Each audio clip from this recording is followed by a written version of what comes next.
These are Borah voices. Welcome to the Borah Prankcast, the official Borah High School podcast, and, as far as we know, the only podcast in the Boise School District. Of course, there may be some schools later on who think that's a great idea. We're doing it. I'm your host, Chuck McHenry. Mr. McHenry is my students. Really, my students just call me McHenry. We have a rotating group of hosts made up of teachers and students. And so why don't we just kind of go around the room here and introduce yourselves and the job that you have. I'm Pat Rose, reporter at large, but not in charge, I like to say. I throw in a lot of enthusiasm for the project and hopefully inspire everybody else to help move this wonderful idea forward. I'm Jen Boyd, your librarian, and I gathered some equipment, some hardware, software, put together a recording space that we are sitting in now in the library, and I have put our little traveling portable mic in front of lots of students, whether they were ready to talk yet or not, but we got to get these stories together. I'm Laura Johnston. I also work in the library. I'm here mostly for moral support. Sometimes I Google things for the older members of our host party. And I'm Rod Ray, and I am going to be contributing some technical knowledge because I have experience in the recording business, and I will be cutting this piece together. Hi, my name's Brooke Curley, and I'm the student host of the Borah Prankcast. These are Borah voices.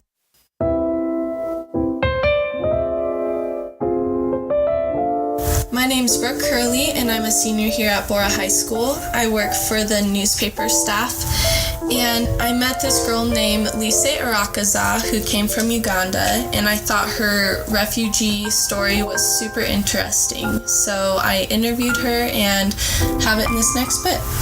What was the process of getting here for you? It takes a long it's a long process. So if refugees comes here, it's a miracle. It's a miracle of somebody, like especially if they come here with their whole family, because some of them they just stay in there because it's just complicated process that we pass through.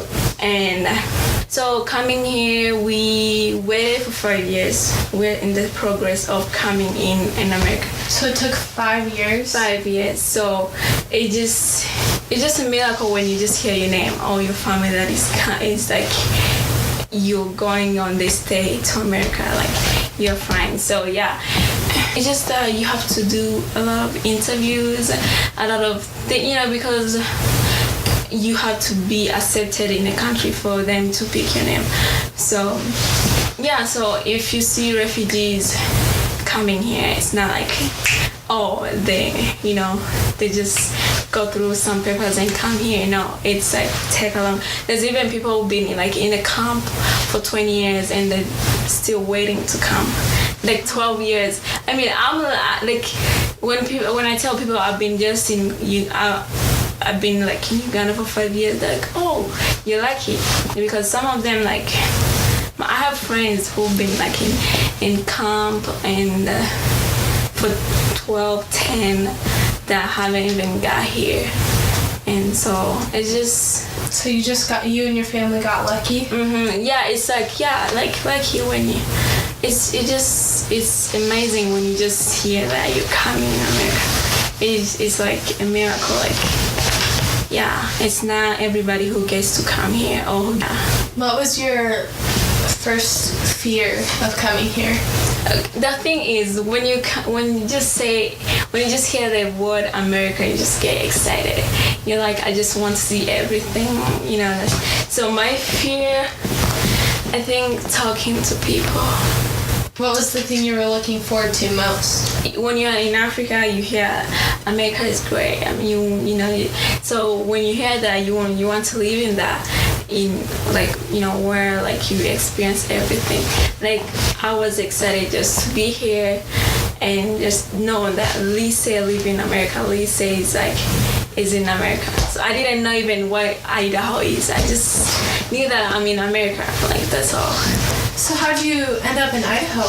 Not everybody choose their own country, where you want to go. So for us, they just chose. My dad went to see, because when you're about to come here, there's a paper that is there's this agency that we used to go to do interviews and stuff. So when your name is on the paper that is outside, there are people that are going to America.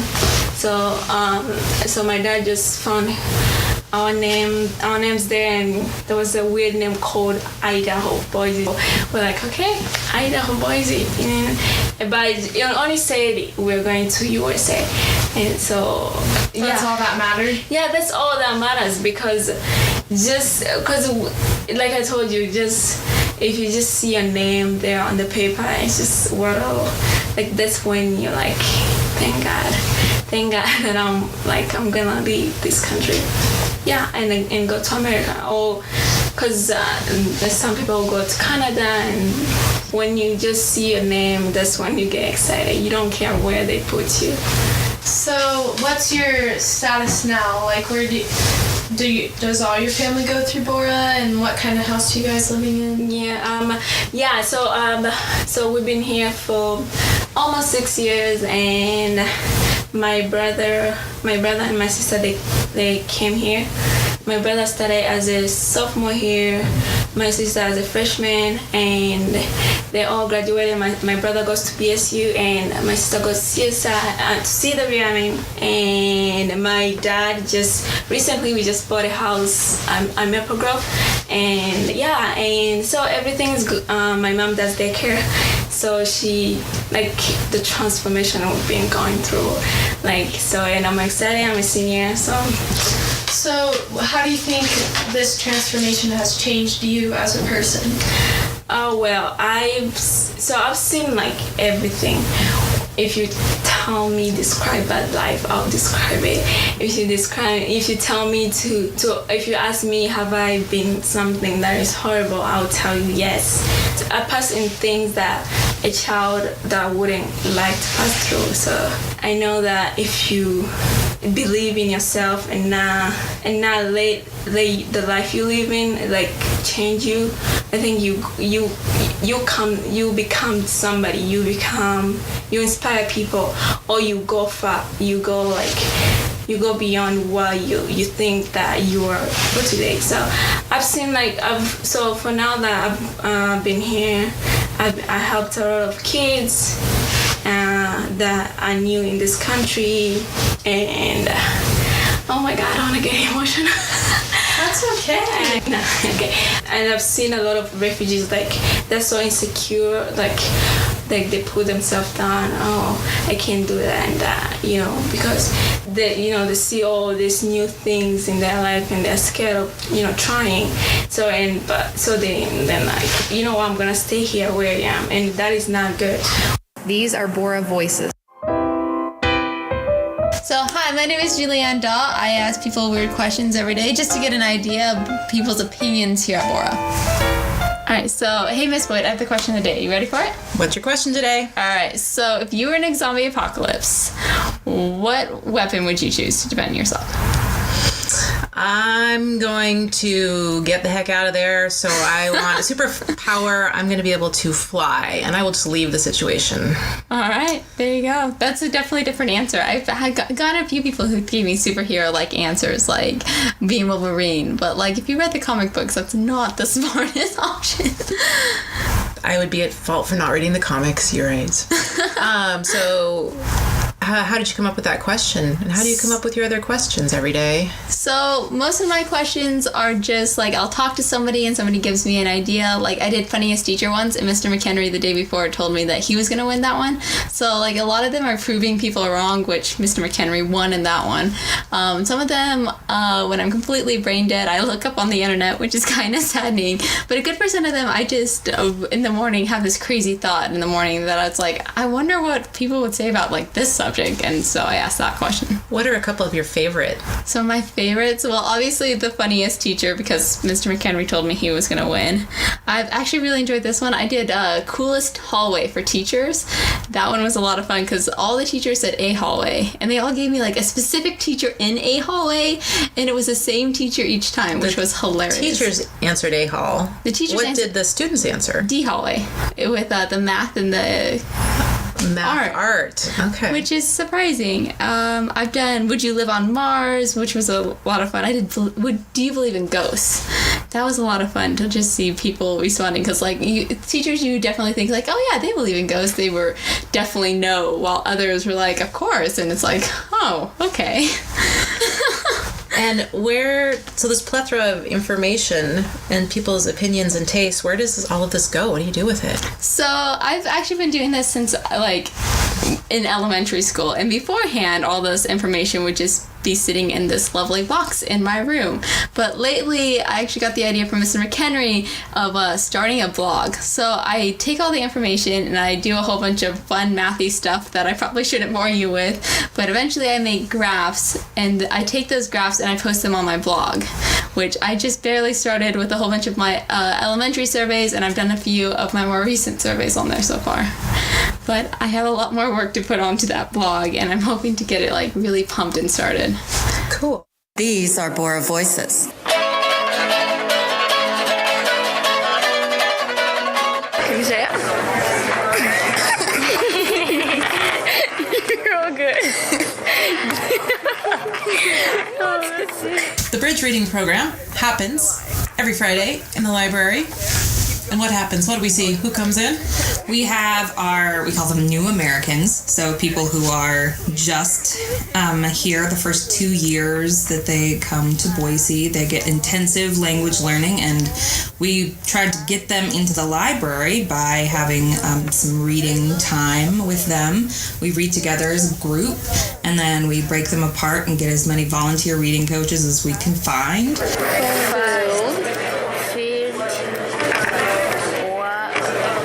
To read one-on-one with the kids to help them with vocabulary and pronunciation, and just explaining cultural idioms is a really big part of it, actually. So it's in conjunction with Miss Lister, who is kind of a communications teacher for them. She does reading, writing, listening, everything. And so this, hopefully we are getting them to use all of our resources, our people. We've had sophomore classes come help them, student council. We've had library aides who look forward to doing it once a week. We have building a house. Neighbors and community members and retired people who want to volunteer. And in general, they do it once and they come back because it's been really fun to we do a short program, and then the reading side by side is working on pronunciation and drawing pictures of what the vocab might be. Or looking at pictures on your phone to show them what a pigeon is, that kind of thing. But it's my favorite day of the week. Every week I look forward to Friday. It's really positive. And then they check a book out every time and bring that back the next week, and hopefully that's also paving the way to, using library services in the future and sharing literacy with their family. So they went off a jump and they're up in the sky. Does that look like fun to you? Yeah. Yeah? Yeah. More than the water? Yeah. Yeah, okay. These are Borah Voices. This is Krishna, and I was born in Nepal, and I will be singing 2 songs.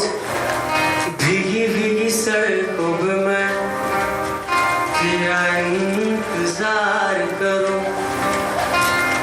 dheere dheere dil ki zameen ko tere hi naam karu. This is Miss Boyd, and I want to tell you about our monthly program called First Friday. And you guessed it, it is the first Friday of every month at lunch in the library. Everyone is welcome. We always try and promote it on the video announcements and with flyers and through some teacher emails. So it highlights everything awesome about Borah. So usually once a year we invite the Squids in to play some live music. Some jazz in the library is really fun at lunchtime. We have had different groups do dancing. We have the senior art show every year for sure, to see awesome ceramics, paintings, drawings, amazing work. Poetry Out Loud is one we do every year, and then sometimes teachers or groups will come to me and want to highlight or share. They have a message they want to get out. We've had speakers before. We've had the Chickadees robotics team driving their robot around in here. So it's kind of just a great way for our Borah community to get together and enjoy our talents.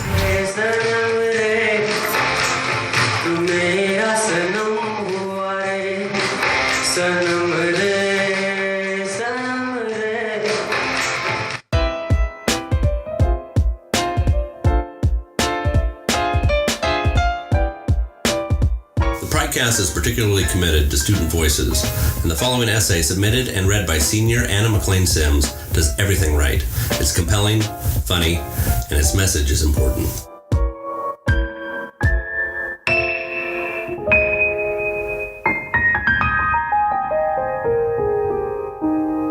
People in Boise, Idaho tend to be three things: white, middle class, and religious. At a glance, I seem to fit neatly into those categories, except that I'm also gay. Thanks to my femininity, I was able to avoid large-scale bullying by flying under the gaydar, but only by sacrificing my real self. After struggling through this during junior high and losing several friends in the process, it came time to choose high schools. Having open enrolled to an elite junior high, I could have easily continued on to one of the elite high schools. Instead, I chose my neighborhood high school, the one whose junior highs and elementary schools I'd never attended, whose students I had never met. I decided to start fresh at Borah High, the ghetto school. I wanted out of my box. I had spent elementary school and junior high in schools full of white or Asian middle-class suburban kids like me, and I knew those elite high schools would be more of the same painful conformity. Those schools could give me the kind of environment I'd grown used to, but I didn't want that. I wanted a place where I could be understood, or at least tolerated. I wanted to reach out for acceptance from others who didn't fit the mold. At Borah, you can't go a day without hearing at least 3 languages and 2 accents. I share the halls with people of all races, including many refugees. I paint beside girls who have lived out of their cars, or who work hours after school to support their drunk family members. I've made friends with people whose parents have died, or divorced, or left them at the mercy of the foster care system. I've even found people who are gay like me, who taught me to liberate my identity. Some of these people are happy with their lives, and others aren't. But beneath the shells of our separate experiences, we're connected by the same universal feelings. We're all afraid of something, be it society, our families, or our elusive future lives. We all love someone dearly, be it a parent, a best friend, or a pet. We all cry in bed in the middle of the night. We all jump for joy. My choice to go to Borah was a self-centered one. I knew that Borah was diverse, but I didn't go there to gain a newfound respect for those who live with poverty and abuse. I didn't go there to become intimately aware of the connections we all share by virtue of being human. I just thought that in a school full of weird people, someone weird like me could be accepted. Borah taught me that understanding is a two-way street. If I want someone to know the real me, I have to be willing to look inside them too, and see things I might not want to see. But once I peel back those layers of experience, I finally understand that this person in front of me is not a demographic or a statistic. He is not a skin color or a foreign nation. He is a child like me, a child who was reaching back for my hand all along as we continued to look right past each other. All of humanity is like a lake. Different places on the surface, different lives, are disturbed by different stones. But if you're willing to dip your hand into that lake, you'll find that the very same water lies beneath all of those surface ripples. And if you're willing to go for a swim, you just might find someone reaching out to you below the surface. I want to learn how to swim. That was Anna McLean Sims, who will be attending Yale University in the fall.